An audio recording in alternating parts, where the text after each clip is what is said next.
So I have a video where I made this collet stop for my R8 collets, and quite honestly the video is really horrible. I'm probably going to pull it down. I don't know, maybe I'll leave it there in case people do want to see the process.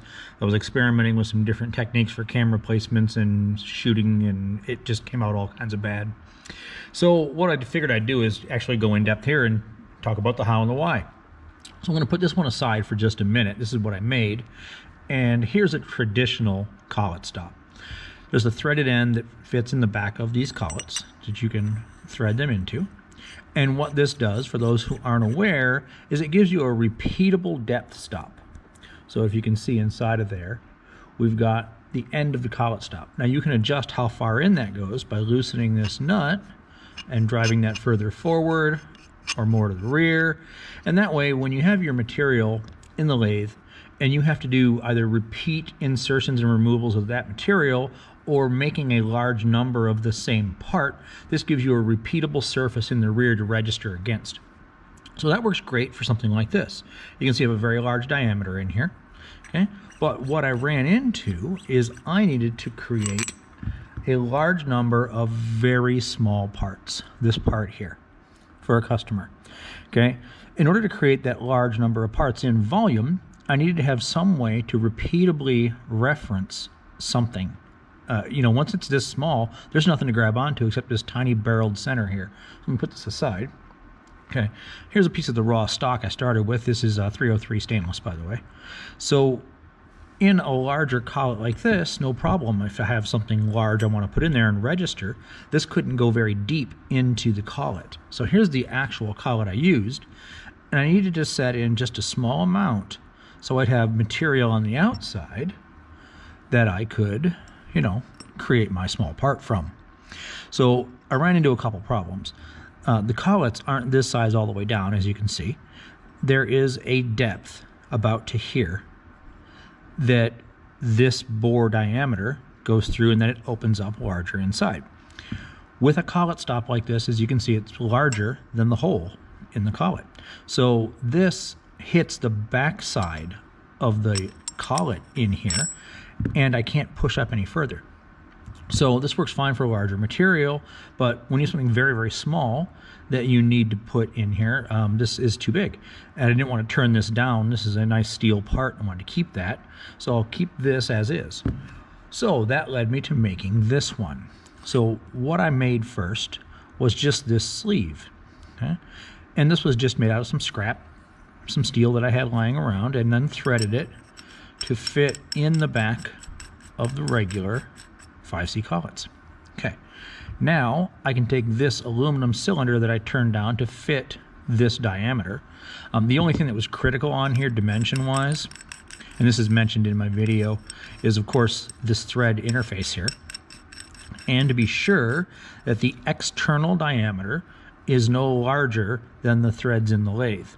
All right, so now I've got my adjustable stop in here. I took a piece of aluminum stock, like I said, turned it down to size, and now this end I turned down smaller than the diameter of this center. Now this did a couple things. Obviously, I can insert this in here, and I have any degree of depth that I want to set, right from the surface down in. So now I'm going to have a repeatable overall length for every part that goes in here. All right, so I can set that. But what I also did, I'm not sure if you can notice it, is this is actually center drilled and recessed just slightly. And the reason for that is all of these parts were parted off with a parting blade, and it leaves that small bump in the middle on pretty much every part.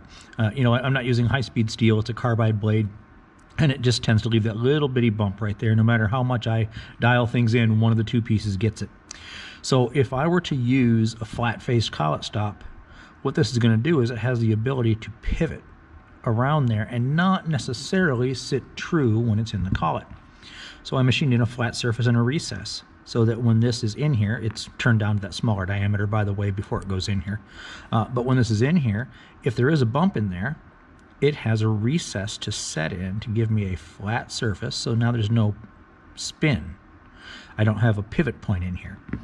So now I can go ahead and put my piece in, tighten it down, Okay, and now I have a repeatable stop to put my stock into every time. So as I take this out, right, I have the same length every single time, so I never need to change any of the information on my DRO.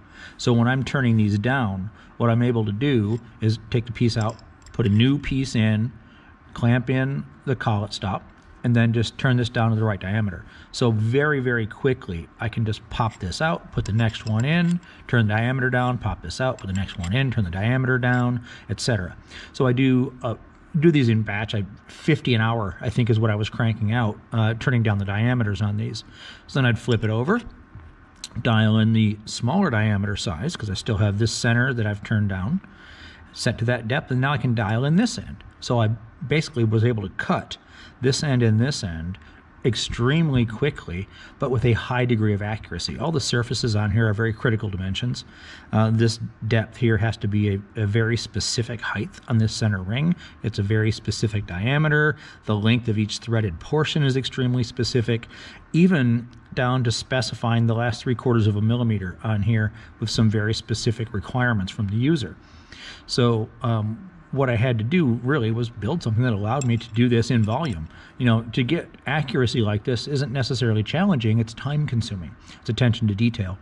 So anything you can do that can speed up your repetition is going to help you extremely. So as this goes in, collet sits in the lathe, collet is threaded down to a particular location, the lathe cinching is set the same every time. So as I put these pieces in and out, I'm coming out within just a few thousandths of length overall, which is fine for the tolerances of this piece. But thought I'd share this to show you the reason how and why for this stop. So in addition to what I've done here, I'll show you a couple of things that were considerations. So as I created this blank, obviously this is just aluminum. It's very cheap to use, very quick to manufacture, and I almost always have some pieces, short stock lying around. So in addition to the recess and divot I made in here, should I need to do work on a very small threaded component, what I actually can do, and I'll be doing that because I have to do some more work on similar pieces of these, is turn down another piece that fits in here. I probably just reuse this one for right now, but I will drill and tap that center. This is an M5 on this piece. So then what I'll be able to do is when this is in here, I'll be able to thread this into the collet stop. And what that will do is allow me to thread right up to this surface. So then when it's inside of my collet, it'll be threaded in here like this. And this outer ring will be slightly larger than the diameter of the pin here, so that when the collet closes, it'll be able to close right on that outer ring and allow me to work some very fine details, that last 3/4 of a millimeter I was telling you about.